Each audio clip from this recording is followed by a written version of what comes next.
Hello guys, how you doing? Bien, espero que se encuentren todos muy bien.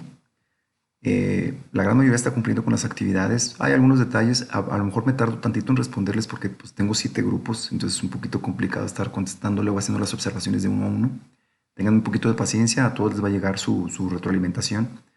En el caso a los que nada más es una pequeña frase las que les mando, pues es que prácticamente no tienen errores. A lo mejor son mínimos y a lo mejor si son relevantes, pues se los corrijo, si no, pues así dejo la actividad, ¿no? Pero sí es importante que estén repasando los videos pasados y todo el material. ¿Por qué?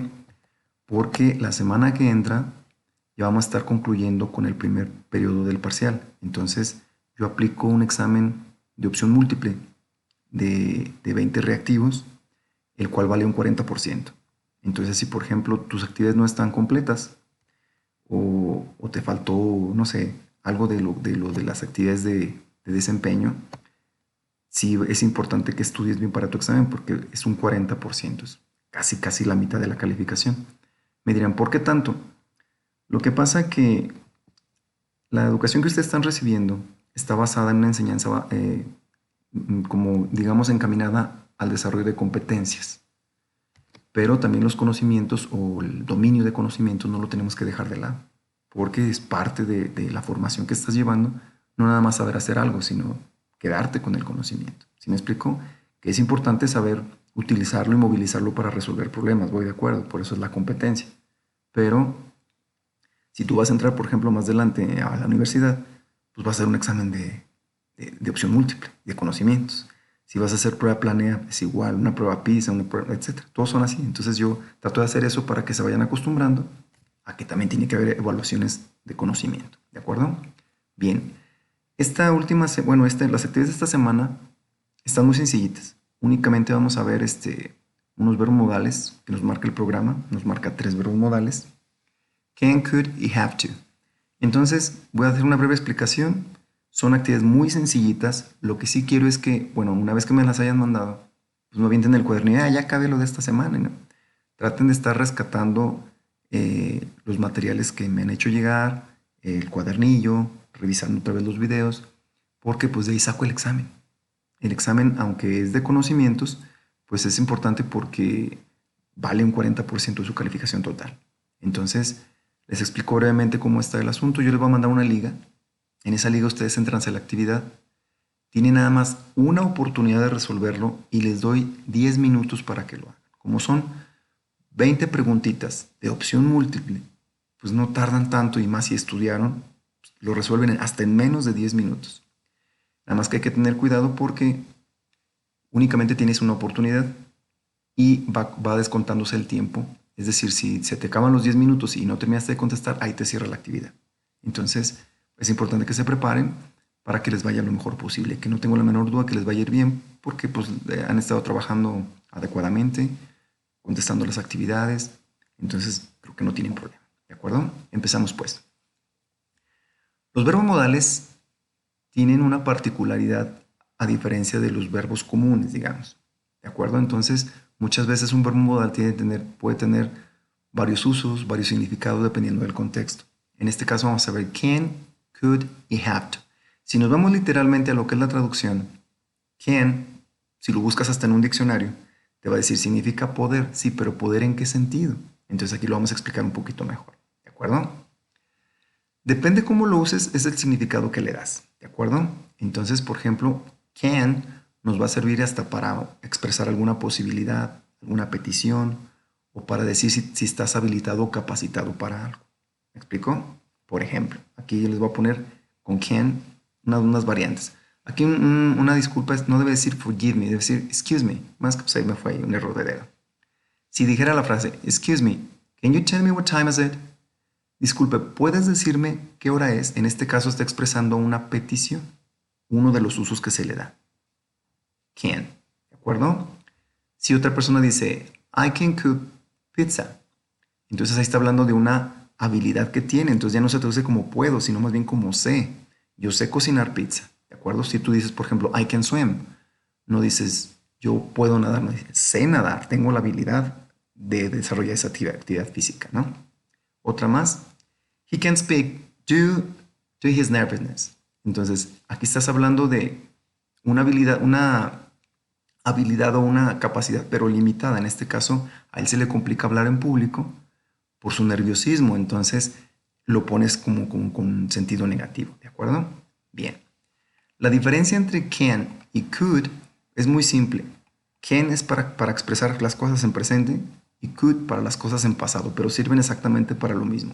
Posibilidades, peticiones o expresar habilidad o capacidad, ¿de acuerdo? Lo mismito, nada más la diferencia es que could está en pasado y can está en presente, ¿de acuerdo? Y una diferencia más, si tú vas a hacer una pregunta que también la puedes hacer con can, si la haces con could, queda en un forma más elegante, más formal, digamos, con could, pero sirven para lo mismo. La diferencia es que uno está en presente, otro en pasado. Y esta última, digamos que es como la cerecita del pastel. Si tú preguntas con could, se escucha más formal tu pregunta, más cortés. No significa que no la puedas hacer con can, también la puedes hacer con can, pero con could que era un poquito más formal. ¿De acuerdo? Seguimos entonces. Si el ejemplo con could dice, we could meet up today, podríamos, es una posibilidad, podríamos, hipotética, podríamos, no está diciendo que va a ser así. Podríamos encontrarnos o quedarnos de ver hoy. Entonces es una posibilidad. ¿En qué tiempo? Pasado. La pregunta que decimos, si queda un poquito más elegante, could you call my mom, please? ¿Podrías llamar a mi mamá? Sí lo puede hacer con can, pero no se escucha tan formal como con could. ¿De acuerdo? Pero es exactamente lo mismo. Can presente, could pasado. Y por último tenemos have to.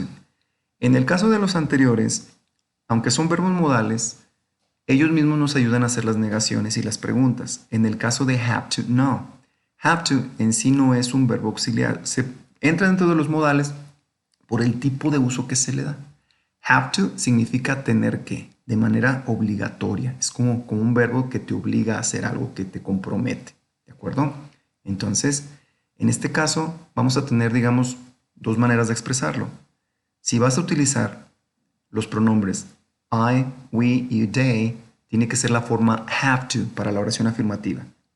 Pero si utilizas he, she, it, tendría que ser has to. En vez de ser have, lo cambiamos por H-A-S, has. ¿De acuerdo? Pero nada más con he, she, it. Vamos a ver un ejemplo. Aquí expresa obligatoriedad.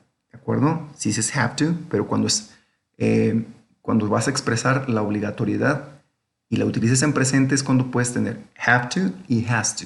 Ahorita vamos a ver qué pasa con las negaciones o qué pasa con las preguntas, pero nada más con have to. Los anteriores dijimos que si vas a preguntar es con el mismo, si vas a negar es con el mismo. ¿Cómo niegas? Con estos dos, con can o con could. Únicamente si vas a negar, vas a poner la palabra not después del verbo modal y esta negación toda. Si dices can not o can't, si lo haces contracción, ya estás negando. Si dices could not o couldn't, ya estás negando. En el caso de have to, no, porque no es un verbo auxiliar, es un verbo simple. Entonces hoy te explicamos cómo se niega con él o cómo se hacen las preguntas cuando utilizas have to. Primero hay que ver cómo se usa. Si el enunciado dice, children have to go to school. Los niños tienen que ir a la escuela porque es su obligación. Entonces por eso utilizo have to. ¿Por qué puse have to y no has to? Porque la expresión o el término children es el plural de child. Child es niño, children plural, niños. Los niños tienen que ir a la escuela. ¿De acuerdo? Entonces vamos a ver la actividad número 11. Hay que releer, de hecho yo para evitar ahorrar tiempo lo explico muy rápido y no lo leo junto con ustedes. Pero si se fijan las explicaciones vienen primero en inglés y luego abajo en paréntesis en español. O sea que no hay problema porque es que no le entendí lo que dijo. No, viene descrito allí en inglés y en español. Antes de empezar la actividad número 11, regrésense otra vez. A ver, ¿para qué se utiliza este? A ver el ejemplo, lo entiendo, me paso al siguiente y hasta ese momento me dispongo a hacer la actividad 11. Aquí únicamente les estoy poniendo dos casos. You have to complete the sentences using can or could, according to the information, then translate to Spanish on the line. Tienen que completar los enunciados que están por ahí o preguntas en su defecto, pero nada más con can o could. ¿Cuál va a ser aquí el detalle? Pues nada más identificar si es una actividad que está en presente o si está en pasado, porque sirven para lo mismo. Sirven exactamente para lo mismo. Aquí nada más la diferencia pudiera ser si tú quieres contestar una pregunta o hacer, perdón, formular una pregunta que quede un poquito más elegante, más formal, pues tendría que ser con could. De ahí en más, ¿cómo lo vas a diferenciar? Can para presente, could para pasado. Por ejemplo, si dice penguins, viene un espacio, swim very well. ¿En qué está? ¿En presente o en pasado? El pasado de swim, porque es un verbo irregular, es swam. Entonces está en presente. ¿Con qué contesto? ¿Con can o con could?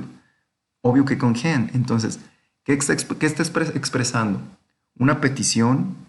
¿Una habilidad? ¿Qué está expresando? Pues en este caso una habilidad, ¿no? Entonces, los pingüinos saben nadar muy bien. Saben, no sabían. No, porque eso estaría en otro tiempo gramatical. Aquí sería en presente, se contesta con can. En la línea pones la misma frase, pero en español. ¿De acuerdo? Esa sería la actividad número 11. Pasamos a lo que les expliqué hace un momento. Can y could, como verbos modales, con ellos mismos niegas o con ellos mismos preguntas. En el caso de have to know. Have to va a tener que recurrir a otro verbo, un verbo auxiliar para que le ayude a hacer las preguntas y las negaciones. Aquí les estoy poniendo, por ejemplo, cómo se escribiría utilizando have to en afirmación. I have to work. Tengo que trabajar porque es una obligación. I have to work. Si yo quisiera negar, no lo puedo hacer únicamente con have to. Tengo que ayudarme, como está en presente mi frase, tengo que, no dice tuve que ni tendré que, no, está en presente. Entonces, recuerden que en presente simple tenemos, bueno, para verbo auxiliar, do o does, dependiendo del pronombre, para hacer negaciones y preguntas. Eso es tema de inglés 1, lo vieron en inglés 1. Entonces, tengo do y tengo does. Entonces, si yo digo, I do not have to work, estoy negando y sigo utilizando el verbo have to. Pero como es una negación, tuve que recurrir a un verbo auxiliar para poder negar. Entonces, el pronombre es I, el auxiliar do es para I, we, you, they, y el does es para he, she, it. Entonces, si dices I do not o I don't have to work, está negando con el have to, utilizando el do como verbo auxiliar. ¿De acuerdo? Aquí lo pongo de manera extendida y de este lado de manera contraída. Si tú utilizas el pronombre he, en la afirmación ya no iría have to, iría has to, porque es una tercera persona del singular. Entonces, afirmación, he has to work. Él tiene que trabajar. Pasa lo mismo. Si lo vas a hacer negación, no puedes negar con has to. Tienes que utilizar un verbo auxiliar que te permita hacer la negación. En este caso, como el pronombre es he, tengo que utilizar does y no do, como fue el caso pasado. Pero ojo, cuando tú niegas o preguntas, el verbo principal tiene que ir en su forma simple. Por ejemplo, acá dice has to, pero porque estoy afirmando. Se modificó por el pronombre. Pero si yo hago una negación y tengo mi auxiliar que está negando, en este caso, he does not, ya no puedo poner has to otra vez, no, porque has to es la forma que adopta en afirmación. Cuando niegas, toma la forma natural del verbo que es have to, aunque sea tercera persona. ¿Qué es lo que hace la conjugación? It does. Y en este caso ya no el has to. El has to nada más es para cuando afirmas.